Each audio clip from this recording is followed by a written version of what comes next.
Hi guys, welcome to Richard's Kitchen. Tonight we're going to have a healthy version of hamburgers and fries. Not something like you buy at the fast food store. I'm going to teach y'all how to make a healthy version of this. And so I'll show y'all how to do that. I'm just now getting the potatoes. I've got a russet potato that I have cut up. I left the peeling on because I like the peeling. But I have just now finished cutting up these taters. And one of the things I'm going to do while I continue is I'm going to put all these potatoes in a bowl of cold water. And what that does is that helps them release the starches in those potatoes. Because what you want with your French fries is crispy, like you get with French fries, traditionally fried French fries. So this helps to do that. And you need to do that and let them soak in that water for about 30 minutes. And we'll get back to that in a second. So let's go over the ingredients, what we're going to need to do this. Of course, you got to have a beer, to get all this done. First, we got a pound of 96.4 extra lean ground beef. Like I said, I'm going to help you to make a very healthy burger, and it actually comes in a little bit less fat than that after I explain what I'm going to do. So what we're going to do with that, with the burger, and once we throw this in here, we're going to throw this burger in our pan, and we're going to salt and pepper it. Be generous on your salt. Oh, I'm excited. I like hamburgers. I like the healthy version of hamburgers. And also what we've got some onion powder, some garlic powder, some paprika, some chili powder, some crushed red pepper flakes, some breadcrumbs, some all this right here that I just explained to you, these spices, that's in here. Now, what we're going to do, the one thing about an extra lean hamburger is they tend to be drier, because obviously what makes a hamburger really good? The fat. But we're trying to reduce the fat. So what we're going to do is we're going to add some veggies to that. And veggies have water, so it's going to add moisture. We're also going to put some, what do you call it? Worcestershire, yeah, that in there to help it gain some moisture and be juicy once you cook it. So what we're going to do is we're going to mix the salt and pepper up in here first. And then what we're going to do is we're going to add some breadcrumbs. Breadcrumbs helps it hold together. And then the spices that I mentioned to you earlier, we're going to throw those in there. And then the veggies. Now what I've got in here is I've got some red onion, some chopped up celery, and some fresh herbs. And the fresh herb that I'm using tonight is fresh thyme. I chopped up some thyme. And all those veggies have moisture in them. And that's going to help keep the moisture in your burger. And we're going to mix all this up. This is the messy part, is when you get all this done. I have the oven preheating at 425. And that's for the oven baked fries. And I guarantee you, they will come out even crispier than a French fry that you'll buy at McDonald's. It's really good. And what we're going to do with these hamburgers, once we get them mixed, all these seasonings and veggies and everything all hooked up into this stuff, we're going to form them into burgers. And then to help keep the form, once you put them on the grill or the pan, what we want to do is we want to put them in the fridge for about 15-20 minutes. And that helps firm those burgers up, and they'll hold your form. How many times have you put a burger on the grill or the pan and they just start falling apart? So with these fries, once they finish in this cold water in about 30 minutes, I'll come back and I'll show you what to do with that, because we're going to top that off with some garlic and some Parmesan and salt. So let's get these burgers formed. Now, what's good about these burgers, they're low fat. Excuse me, there's about 1.5 saturated fat in a 4-ounce portion of this 96.4 extra lean ground beef. That's not very much, as opposed to your regular ground beef, which is about 80-20. Now, you're also going to lose a lot of fat once you put this thing in the pan. A lot of that fat's going to drain off. So you're actually coming in at a little less than a gram of saturated fat, which is what you want. You don't want a lot of saturated fat. People diet that drive me crazy. They just stop eating. Don't stop eating. You need to eat, people. It's portion control. Make your own food. That way you control the salt, the sugar, and the fat that goes into your food. So, let's get these burgers formed here. Now, we got 16 ounces here, which is a pound. And we're going to try to come out at about 4 of these. Just roll them suckers up. Now, we're not looking for no monster burger here. We're just looking to keep it. That's pretty right there. Look at that. Ain't that pretty? Got all them veggies in there. Now what we're going to try to do is we're going to try to do 4 of them. And there's no way. Okay. My potatoes have been in there for 30 minutes in this water. Look at that. I'll show you what to do with that. Now we try to split this up. My dog is outside on the patio. He's looking at all the other doggies over across from the dog park, and he's out there. I guess he's ready to come in because he smells these burgers.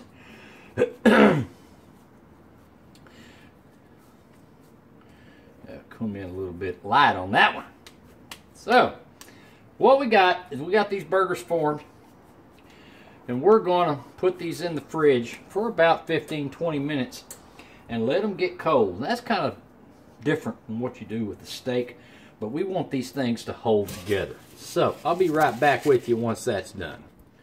Okay, now, what we're going to do is we got this, these taters. They've been soaking in this water for about 30 minutes. And like I said, that releases the starches in there and helps them get really crispy when you put them in the oven and you bake them that way. I've got a cookie sheet that is preheating in my 425-degree oven. Now you don't want to put these taters on a cold sheet and then throw them in the oven, because you're not going to get the crispiness that you're looking for. So what we want to do is we want to put these taters on a double paper towel, and then we just want to pat those things dry as much as we can, because like I said, you want them dry before you put them in the pan and the oven. Now, one other tip: don't salt these things till the end. Reason being, what does salt do? Salt brings out moisture. So if you just salt these things, what's going to happen is you can bring out whatever excess water is left in these taters. Now, just mix them around a little bit and try to get them. Oops, that one's a done deal. And get them as dry as you can. Now, I'm going to show you another little trick.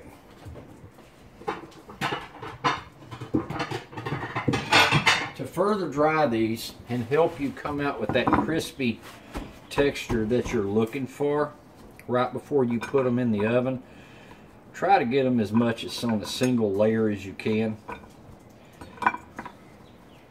And then what we're going to do is we're going to throw these little guys in the microwave for about 3 minutes. Now, once those things are done, that's going to further dry those. We'll give them one more little final pat, and then we'll put them in that hot pan that I've got preheating in the oven, and we'll start cooking them guys.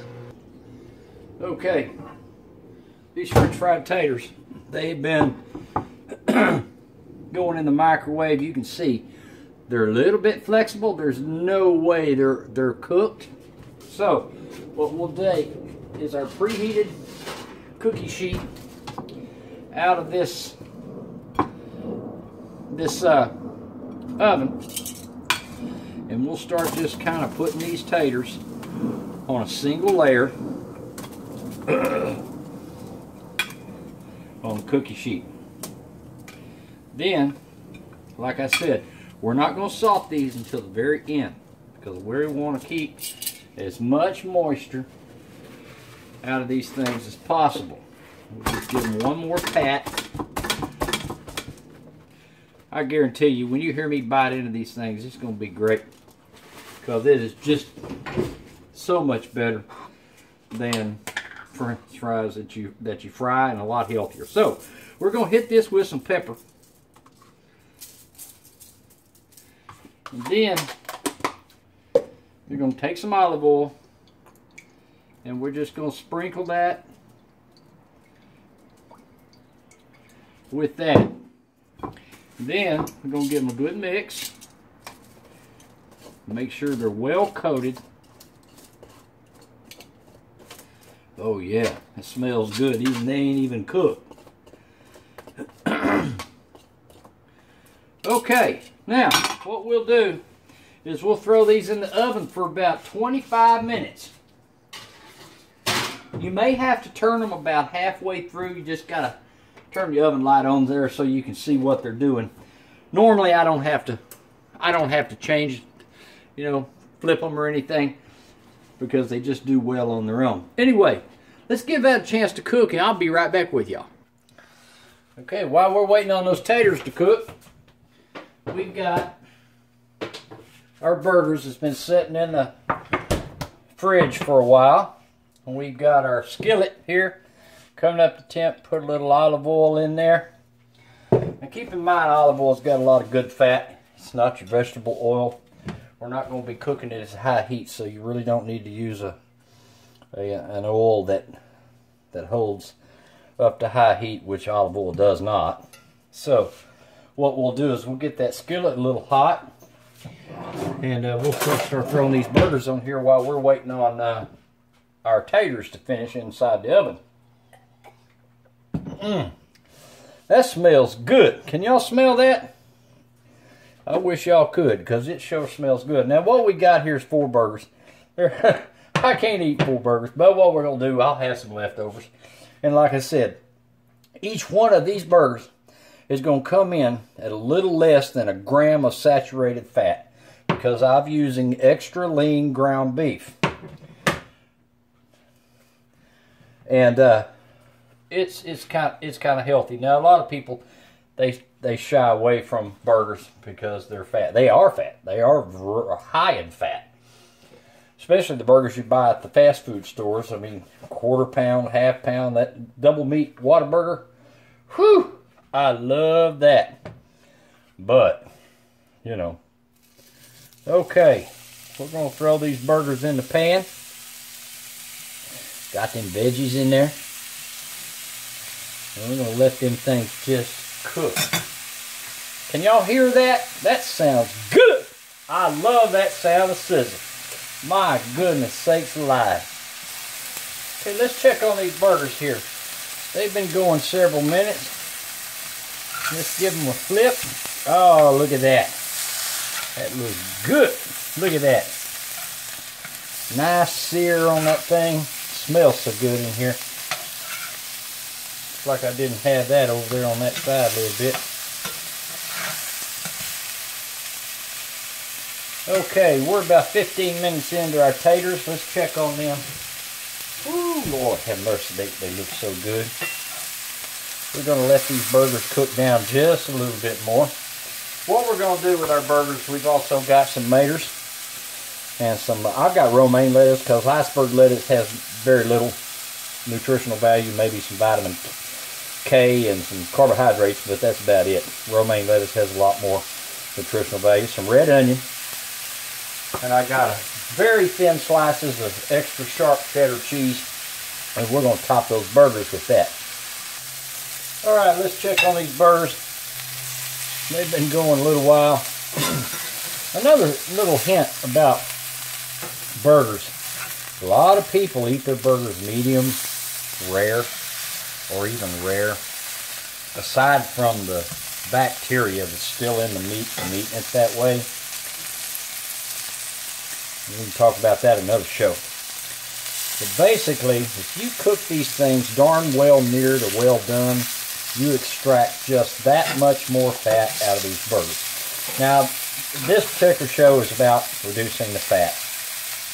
So, I'm going to cook these things just about well done. The veggies and the spices that I have in there is going to keep this thing juicy. As you can see, I've got real good char on those burgers. It's locking those juices in. And I've done this before, and it's real good. It's real tasty. A lot better than a burger you buy. Well, maybe not Whataburger, but it's pretty darn good. Okay, these burgers are done. Look at that. Ain't that pretty? We're going to plate these things up and wait for the taters to finish cooking. And then we're going to put this thing on a bun. And I say it's almost time to eat. Okay, these taters just about done. We're going to take these things out of here now. While they're hot, what you want to do is go ahead and salt them now. While they're hot, you don't have to worry about salt extracting the moisture out of it. Going to take some minced garlic and just spread that over that right there. Whoo, they smell good. Yes, buddy. Garlic Parmesan oven baked taters. Now, you want to hit it while it's hot with that Parmesan cheese. Yes, sir. How about that? Now, I say it's time to plate up this burger while that cheese is melting over there. Now, I found some buns, some hamburger buns. You know, white bread is typically not good for you, but this has got a total fat content. Ooh, those are fresh. Of 1 gram. No saturated fat. Now, mayonnaise will get you in trouble. A lot of hidden fat. A lot of times when you eat burgers, they have a lot of hidden fat. So mustard is a healthier alternative. You just hit that one side and a little bit of ketchup. Not much, because it's got a lot of sugar in it. Now, you put a couple pieces of sharp cheddar on there, and a mater, and some romaine lettuce, because it's healthier. Look at that. Ain't that pretty? And a red onion. And we take our burger, and we put that burger right on there. Look at that. Ain't that pretty? Ooh, Lord have mercy. That's so pretty. Now, if you can see this, you know I'm about pretty. We take some fresh parsley, spread them over those taters, and we put that burger up on there, and we get some of these crispy garlic Parmesan fries. Oh, look at that. Oh, it's so good. Can't wait to put my mouth on that. Look at that. How about that? A healthier version of a burger. You need not worry anymore about a lot of saturated fat. I have come in at about a little over 1 gram of saturated fat with a burger. How about that? Anyway, give that a try. Takes a little time to do, but it's real tasty, and your heart will be happy. See y'all next time, y'all. Bye-bye.